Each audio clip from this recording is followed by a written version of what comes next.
वनौषधि दिग्दर्शन के क्रम में हम जानेंगे एक और ख़ास औषधि के बारे में जो भारतवर्ष के प्रत्येक क्षेत्र में, प्रत्येक हिस्से में कहीं ना कहीं देखने को बड़ी ही सरलता से मिलती है। इसे हम सेमल कहते हैं और इसे कहीं पर सेमरा भी भारत के ग्रामीण क्षेत्रों में कहा जाता है। इसके जो पुष्प होते हैं वो लाल रंग के लंबे, लगभग 3 से 4 इंच लंबे आते हैं। पंखुड़ियाँ जिस पर रक्त वर्ण की पंखुड़ियाँ होती हैं। पत्ते इसमें खंडित होते हैं। इसमें लगभग इस प्रकार से जो अभी दृश्य में आप चित्र के माध्यम से देख रहे हैं, 5 से 7 पत्ते प्रत्येक पुष्प दंड पर दिखाई देते हैं। इसका वृक्ष लगभग 30 से 40 फीट की ऊंचाई का होता है। इसकी जो कांड होता है, शाखाएं होती हैं, शाखाओं के निचले भाग से जहाँ से इसकी शुरुआत होती है वहाँ से इसके कांटे दिखाई देते हैं। अभी आप जिस वृक्ष को देख रहे हैं इसका स्वरूप जो है छोटा है। जब इस बड़ा होता है तो इसके ऊपर कांटे मुख्य रूप से प्रत्येक इंच पर घने देखने को मिलते हैं। इसकी औषधि उपयोगिता की बात करें तो वास्तव में ये हमारे बीच में जितनी सरलता और सुविधा से ये वृक्ष देखने को मिलता है उतनी ही इसकी औषधि उपयोगिता है। इसके पूरे पंचांग, जड़, तना, फूल, पत्ती, फल सभी हिस्सों में औषधीय तत्व पाए जाते हैं।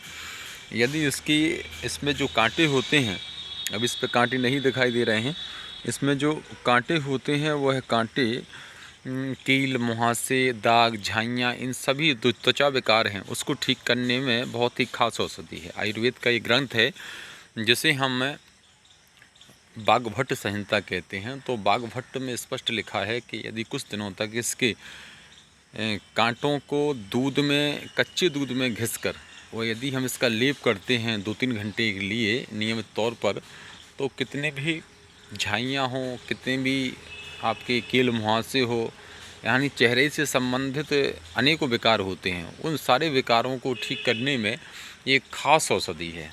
इसके साथ में किसी प्रकार के बाहरी उत्पादन प्रयोग करने की आवश्यकता नहीं है। अपने आप में यह सौंदर्य प्रदान करता है और साथ ही में जो चेहरे पर कील, मुहासे, झाइयाँ, धब्बे आदि हो जाते हैं उनको ठीक करने में ये स्वयं स्वतंत्र औषधि अपने आप में समर्थ औषधि है। इसलिए इसका एक प्रयोग होगा। दूसरा प्रयोग इसकी जड़ का होता है जिसको हम सेमल मूसली कहते हैं। सेमल मूसली अत्यधिक पौष्टिक होती है, धातुवर्धक होती है, जो आपकी रस, रक्त, मांस, मेद, अस्थि, मज्जा, शुक्र 7 धातुओं को बढ़ाने में सहायक होती है।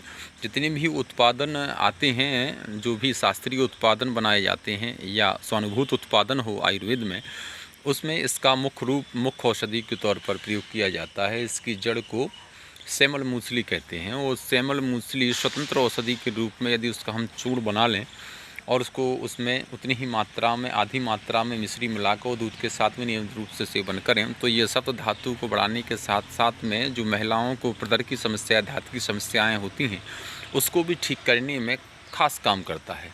इस औषधि का प्रयोग आपने जाना है। और साथ ही में जो लोग, बच्चे दुबले पतले कमज़ोर हैं वो व्यक्ति भी, क्योंकि यह धातु पौष्टिक है इसलिए इस औषधि का आप आनंद रोगों को ठीक करने में कर सकते हैं। जो कमज़ोर हैं, जिनकी कमर में दर्द होता है, साथ ही में यह वातनाशक होते हैं, वायु दोष को भी शमन करता है। जिनके कमर में दर्द हो, घुटनों में दर्द हो, ऐसे जो कमजोरी के कारण जिनको समस्याएं हो उसको ठीक करता है। साथ ही में यह है पौरुष शक्तिवर्धक होता है। साथ ही में वीर संबंधी विकार जिनको पाए जाते हैं, यह शुक्राणुवर्धक होता है।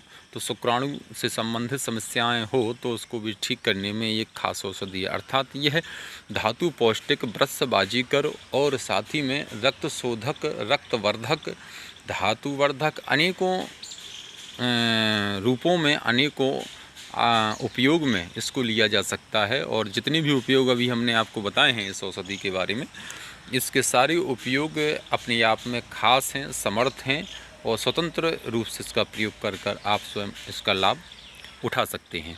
इस औषधि उपयोगिता को आप स्वयं जानें और लोगों तक भी पहुंचाने का प्रयास करें।